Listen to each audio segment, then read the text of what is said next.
මිනිස්සු මේ රට ගැන කතා කරද්දී ඊළඟට කියන කාරණා තමයි මේක ශ්‍රී ලංකාව කියලා. නෑ. 1815 ගිවිසුමේ පැහැදිලිවම සටහන් කරන කාරණාවක් තියෙනවා. මොකද්ද කාරණාව?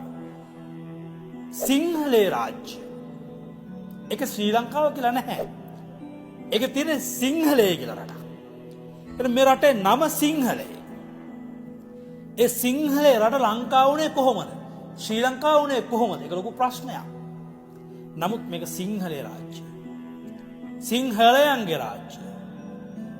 සිංහයෝ වගේ ජීවත් වෙච්ච මිනිසුන්ගේ රාජ්‍ය.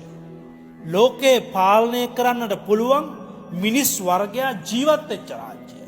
ස්වරූපෙන් රවුලවවපු කොණ්ඩවවපු මදක් බාහුව බර නිසා බාහුව ශක්තිමත් නිසාම ඉදිරියට නෙරා ආපු මිනිසු. ඒ නිසා අපි පෙනුනේ ස්වරූපෙන් සිංහයෝ වගේ.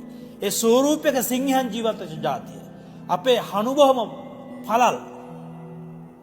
අත් දෙක කතා කරද්දී බොහොම වේගෙන් චලනය වෙනවා. ඒ අවශ්‍ය අරමුණු වලට අතේ චලනය සිදු වෙන ජාතියක්. සිංහයාගෙත් එහෙමයි. මේ සිංහයාගේ ස්වරූපය නිරායාසයෙන්ම අපේ ජානවල තිබුණා. ඉන්දියානු විද්‍යාඥයෝ කියනවා රයිට් සහෝදරයෝ නෙමේ ගුවන් යාන අයිති එන්න ඕනේ. ගුවන් යාන නිදර්ශක 42ක් සහිත ගුවන් යාන නිෂ්පාදනය කරපු ශ්‍රී ලංකාවේ රාවණාට මේක එන්න ඕනේ. මම නෙමේ කියන්නේ මල්ලි.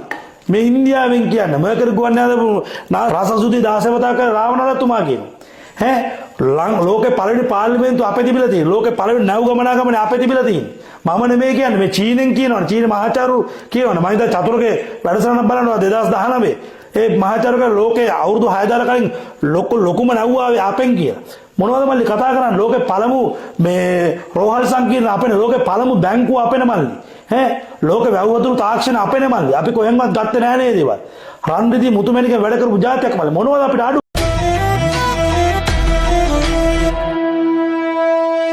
යරිවි පතිඳු බෙජිනි සර ඇතිඳු ලොබව දන නැමුණු තසිඳු දොඩ නමුණු පිරිය මන හරුණු ගගන ජය ගැනුණු කර්ම මනු දෙවිඳු අසුර ඍෂිය කිඳු කුල යරිවි පතිඳු බෙජිනි සර ඇතිඳු ලොබව